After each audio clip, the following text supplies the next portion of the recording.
क्या आपने कभी सोचा है कि एक गधा बादशाह बन सकता है? आइए देखते हैं कहीं दूर, पहाड़ों के पीछे और दरिया के पार, एक छोटा सा गांव था जिसका नाम नगरियाल था। यह गांव अपनी खूबसूरती, हरियाली और प्यारे जानवरों की वजह से मशहूर था। यहाँ के लोग मेहनती मगर सादा लोग थे, जो बड़ों के फैसलों पर अपनी जिंदगी गुजारना अच्छा समझते थे। सब कुछ ठीक चल रहा था, मगर एक दिन गांव के बादशाह का इंतकाल हो गया और अब नए बादशाह के इंतखाब का वक्त आ गया था। बादशाह का इंतखाब गांव में बादशाह के चुनाव के लिए एक मुनफरिद रवायत थी। गांव के बुजुर्ग और अक्लमंद लोग फैसला करते कि अगला बादशाह कौन होगा, और उनके फैसले को हरफे आखिर समझा जाता था। मगर इस बार मसला ये था कि बादशाह के मरने के बाद कोई नया बादशाह बनने को तैयार नहीं था। सभी कहते, हमें हुकूमत चलानी नहीं आती, हमें सिर्फ अपना काम करना आता है।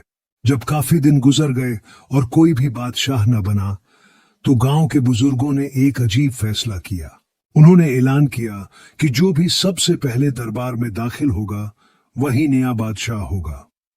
वो सब दरबार में जमा हो गए और सबकी नजर आने वाली हस्ती पर थी। इत्तेफाक से उसी दिन एक गधा जिसका नाम चमकू था, गलियों में घूमता हुआ दरबार में दाखिल हो गया। जैसे ही वो दरबार में पहुंचा, बुजुर्गों ने ऐलान कर दिया, ये रहा हमारा नया बादशाह।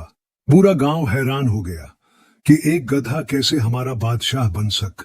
कुछ लोग हंसने लगे, कुछ परेशान हो गए और कुछ ने सर पकड़ लिया।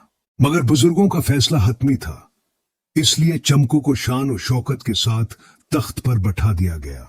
अब वो था राजा चमकू, नगरियाल का पहला गधा बादशाह, जिसकी अब्न गनका चमकू को इंसानों की जबान नहीं आती थी। वो सिर्फ ढींचू ढींचू करता और वुज़रा उसे समझने की कोशिश करते। पहला दिन था और राजा चमकू को भूख लगी थी। उसने जोर जोर से रेंकना शुरू कर दिया। वुज़रा घबरा गए और सोचने लगे कि राजा जी क्या हुक्म दे रहे हैं। सबने अपनी अपनी राय दी कि बादशाह ये कह रहा है वो कहे।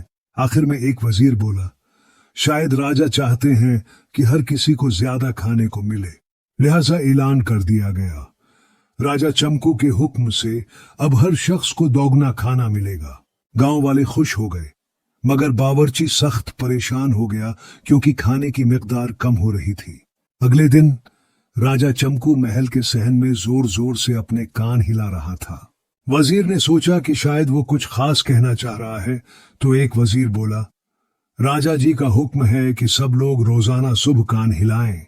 यूं पूरे गांव में सब लोग सुबह सवेरे अपने कान हिलाने लगे। जो कान नहीं हिलाता था उसे सजा दी जाती थी।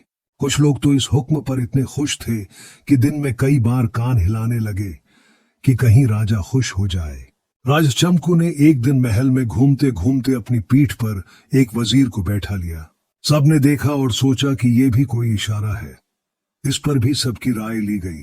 बुजुर्गों ने ऐलान कर दिया, आज से राजा चमकू का हुक्म है कि वजीर राजा की सवारी करेंगे। वजीर बेचारे मजबूर हो गए और बारी बारी राजा की पेट पर बैठकर गांव के चुकर लगाने लगे। गांव के बच्चे हंस हंस कर लौट फूट हो रहे थे, मगर वुज़रा का हाल बुरा था।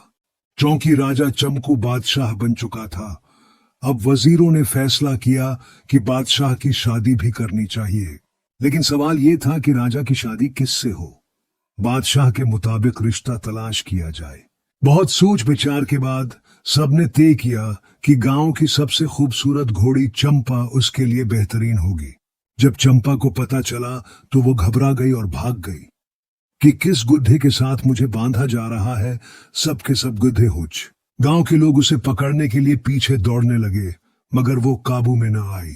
आखिरकार गांव वालों ने सोचा कि शादी का ख्याल छोड़ देना ही बेहतर है, वरना कहीं चमकू खुद भी भाग न जाए। चंद महीने बाद राजा चमकू के मुज़ाहका खीज अहकामात से गांव में हालात बिगड़ने लगे। सोहबत का इतना असर हो गया कि लोग अब ज्यादा खाने की वजह से ससत हो गए थे। कान हिलाने की मुशक ने सबको थुका दिया था और वुज़रा रोजाना राजा की सवारी कर करके तंग आ चुके थे। आखिरकार एक दिन गांव के अक्लमंदों ने फैसला किया कि गुड्ढे को वापस उसके असल मकाम पर भेज दिया जाए। मगर ये कैसे हो? अगर सीधा कह दिया जाता कि राजा चमकू को हटा रहे हैं तो कुछ लोगों को एतराज हो सकता था। लिहाजा एक बुजुर्ग ने चालाकी से ऐलान किया, राजा चमकू को अब एक और बड़ी सल्तनत का बादशाह बनने के लिए भेजा जा रहा है। ये सुनते ही गांव वाले खुश हो गए, क्योंकि उन्हें लगा कि राजा को मजीद तरक्की दी जा रही है। चमकू को फूलों की माला पहनाकर एक बड़े जुलूस के साथ गांव से रुखसत कर दिया गया। राजा चमकू के जाने के बाद गांव में एक नया बादशाह मुंतखब किया गया, जो एक समझदार आदमी था। उसने गांव के सभी अजीब कवानीन खत्म कर दिए और हालात आहिस्ता आहिस्ता ठीक होने लगे। अलबत्ता कुछ बच्चे अब भी रोजाना सुबह अपने कान हिलाते और हंसते हुए कहते, राजा चमकू के जमाने में मजा ही कुछ और था। राजा चमकू को और हुकूमत करनी चाहिए थी। ये कहानी हमें सिखाती है कि किस तरह गैर मंतकी फैसले पूरी कौम को मुतासिर कर सकते हैं। बच्चों के लिए ये एक मजेदार कहानी और बड़ों के लिए एक सबक आमूज वाकया है।